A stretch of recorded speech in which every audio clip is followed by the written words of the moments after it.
내 뇌가 만들어낸 이야기는 전부 조작되었다. 우리의 뇌는 자주 사실을 왜곡하고 누락시키며 현실과 다른 이야기를 만들어내곤 한다.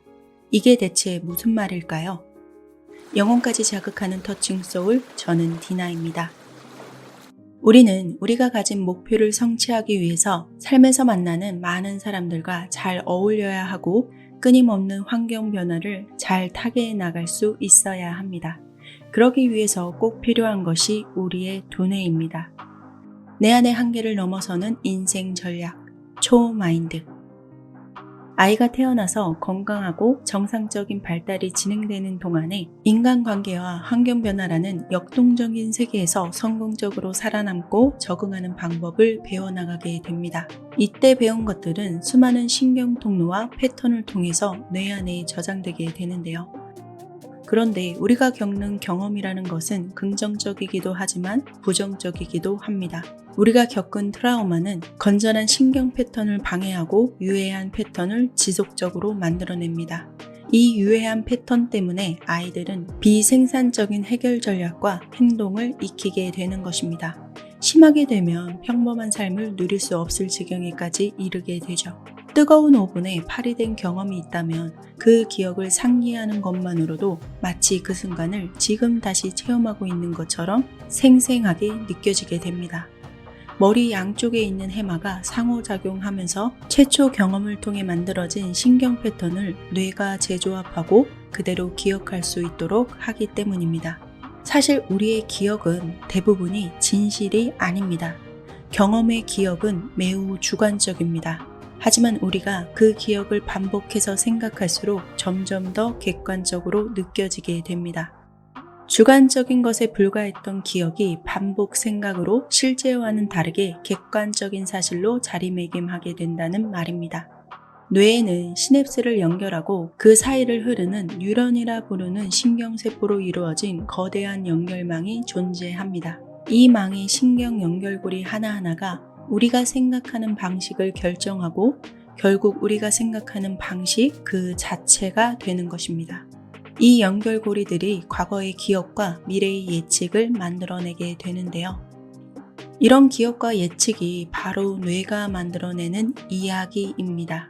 이 이야기를 통해서 우리가 목표를 추구하는 방식은 물론 우리가 세상을 바라보는 방식, 나아가서는 세상 안에서 행동하는 방식을 알 수 있게 됩니다. 다시 말해서 뉴런이 이야기를 만들고 그 이야기가 우리가 목표를 달성할 수 있을지 여부를 좌우하게 된다는 말입니다.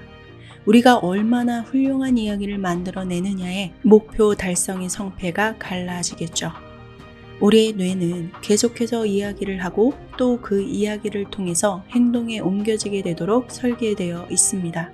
때로는 나한테 전혀 도움되지 않는 이야기를 받아들이고 실천하도록 유도하기 때문에 골칫거리가 되기도 합니다. 안타까운 것은 이런 문제를 인지하는 시점이 늘 문제가 발생하고 난 한참 뒤라는 것입니다. 나에게 변화를 주고 싶거나 원하는 목표에 도달하고 싶거나 혹은 지금 상황을 개선하고 싶을 때 우리는 일반적으로 내가 지금 하는 일이 그 목표에 맞는 것인지 내가 잘하고 있는 것인지 그 일을 충분히 하고 있는 것인지를 나 자신에게 묻게 됩니다. 그리고는 이 문제를 해결하기 위해서 내가 무엇을 할 수 있을지를 또 묻게 되죠. 그리고 나서는 계획 짜기에 돌입합니다. 이렇게 우리의 뇌는 항상 무언가를 행동하게끔 설계되어 있습니다. 하지만 이러한 과정을 통해서 문제가 해결되지 않으면 막다른 골목을 맞이하게 됩니다. 열정이나 돌파력만 가지고 해결할 수 없는 문제도 많이 있으니까요. 이럴 때 우리는 한 발짝 물러서는 법을 알아야 합니다. 내가 지금 무엇을 하고 있는지를 생각하기 전에 내가 지금 무엇을 생각하고 있는지를 봐야 하는 거죠. 바로 지금 내 뇌가 어떤 이야기를 만들어내고 있는지 살펴봐야 한다는 말입니다. 이야기라는 것은 단순히 뉴런이 만들어내는 산물이 아닙니다. 이야기와 뉴런은 상호적으로 영향을 주고받는 관계인데요. 우리가 이야기를 개선하면 뉴런이 패턴이 바뀌게 되고 이어서 문제 해결과 혁신, 그리고 개인적 성장과 회복을 위한 새로운 길이 열리게 되는 것입니다. 우리는 습관적으로 우리가 하는 생각을 당연하고 거의 확정된 사실로 받아들입니다. 그 생각이 틀릴 수도 있다는 고민을 하지 않습니다. 고민이 필요한 순간에도 고민을 하지 않죠. 이전에도 비슷한 경험을 한 적이 있어서 이런 경우 내가 어떻게 생각하고 행동해야 하는지 분명히 알고 있다고 착각합니다. 이 모든 과정이 무의식적으로 일어나게 되는데요. 이러한 내가 세운 가정이 잘 맞아떨어지기도 하지만 매번 맞는 것은 아니라는 것을 여러분도 이미 아실 겁니다. 문제는 우리가 때때로 우리만의 사고와 촉, 가설 등 주관적인 부분에 매우 깊게 사로잡힌다는 점입니다. 이럴 때 우리는 실제로 존재하지 않는 연결고리를 만들어내게 됩니다. 특정한 결과 도출에 매몰되게 되면 그 이야기를 바꿀 핵심 정보를 놓치게 되는데요. 이것을 과학자들은 인지편향이라고 부릅니다. 인지편향. 같은 사실을 보고 있으면서도 사람에 따라서 자기 주관적으로 이를 다르게 엮어서 각기 다른 이야기를 도출해내는 것입니다. 우리의 욕망이 사실의 중요도를 파악하고 해석하는 과정에 영향을 미치기 때문입니다. 즉, 사실에 내 주관적 의견과 생각을 넣어서 다른 이야기를 만들어낸다는 얘기입니다. 그래서 과학자들은 자신의 논문을 동료 과학자들에게 검토받는 방식을 통해서 잘못된 결론에 매몰되지 않도록 노력을 기울인다고 합니다. 우리 머릿속에는 우리가 사는 세상이 세워져 있습니다. 물리적인 세상에 대해서 우리가 알고 있는 모든 것은 우리의 눈과 코, 귀, 다른 나머지 감각을 통해서 뇌로 들어와서 처리됩니다. 물리학자 데이비드 도이치가 이런 말을 했습니다. 현실은 우리가 믿는 바와 무관하게 객관적이고 물리적인 형태로 외부에 존재한다. 그러나 우리는 결코 그 객관적 현실을 직접 경험할 수는 없다. 객관적인 사실이 아닌 우리 감각을 통해서 정보를 주관적으로 받아들이고 그 정보를 분류하여 규정하고 뇌에 저장하게 되는 것입니다. 그 와중에 우리가 과거에 경험한 것, 우리가 지금 경험하고 있는 것, 그리고 앞으로 경험할 것들을 끊임없이 연결합니다. 그렇게 객관적인 현실을 우리 각자의 주관성이 개입된 현실로 인식하게 되는 것입니다. 한 심리학자가 이런 말을 했습니다. 우리는 모두 자신의 행동을 바라보는 관찰자이며 그 관찰을 통해서 우리 자신에 대한 결론을 내린다. 여기에는 우리가 만들고 되뇌는 생각도 포함된다. 하지만 우리 중 누구도 완벽히 중립적인 관찰자가 되기는 힘듭니다.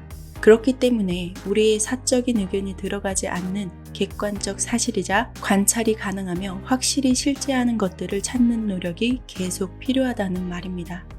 실제로 존재했고 실제로 일어났던 일, 그 자체를 보려 해야 합니다. 내가 5분의 8을 댄 사실을 알되 그 일 때문에 내 기분이 어떠했는지를 자꾸 되뇌어 이야기를 만들지 말라는 말입니다. 자꾸만 일이 꼬이거나 생각대로 잘 안 풀릴 때 우리는 뇌가 하는 이야기를 살펴볼 필요성이 있습니다. 모든 개선의 시작은 인식에서 시작됩니다. 내가 가진 문제와 그 문제에 대한 생각을 파악하는 인식입니다. 그리고 두 번째는 내 생각에 의문을 제기하는 것입니다. 뇌는 허구의 이야기를 만들어내기도 하기 때문에 지금 내가 생각하고 있는 것이 맞는지를 다시 한번 의심해 봐야 하는 것입니다. 우리 스스로 사실과 단순한 의견을 구분해야 하고 가정과 짐작을 구분할 수 있어야 합니다. 사실보다는 의견이나 가정적인 것들이 우리 머릿속에 훨씬 더 많은 비중을 차지하고 있기 때문입니다. 많은 사람들이 자주 자신의 결론이 확실하다고 단정 짓습니다. 그 때문에 내가 내린 결론에 반론을 제기해보려는 시도 자체가 매우 어렵게 느껴지게 됩니다. 하지만 그러한 시도를 자꾸 해보려는 자세가 결국 성공을 만들어냅니다. 마지막 세 번째는 더 나은 이야기를 설계하는 것입니다. 우리가 만들어낸 이야기가 잘못되었음을 인식하게 되면 새로운 방향과 해결책을 찾기 위해 언제든 우리 뇌 속 역량을 활용해서 생각을 재구성할 수 있다는 것을 알아야 합니다. 물론 해결책은 단번에 찾아지지는 않을 겁니다. 하지만 이야기를 계속 새롭게 만들어 보려고 노력해 보는 거죠. 이야기를 우리의 경험만을 바탕으로 삼게 되면 그 경험의 한계를 넘어설 수 없게 됩니다. 제한되고 잘못된 가정형으로만 문제를 풀어나가면 계속 미궁 속으로 빠져들게 되는데요. 거봐, 내 말이 맞잖아. 그럴 줄 알았어. 이러한 말을 자주 하시거나 들어보셨을 겁니다. 이러한 말은 내가 세운 가정을 강화시키는 말입니다. 스스로의 이야기의 한계를 더 확실하게 그어버리게 되죠. 그 말을 달리하면 내 말이 절대 틀려서는 안 되었던 것이고 내 말에 반론할 수 있는 사람은 없어야 되는 것이 맞습니다. 한마디로 마음의 문을 닫고 내 생각 안에서만 사는 것과 같습니다. 우리가 하는 가정형은 스스로 강화되는 경향이 있습니다. 설명을 위한 이야기의 연결고리를 더 자주 만들수록 그 이야기가 진실되게 느껴지는 것입니다. 그 강화된 이야기는 신경망 안에 깊이 각인되게 되죠.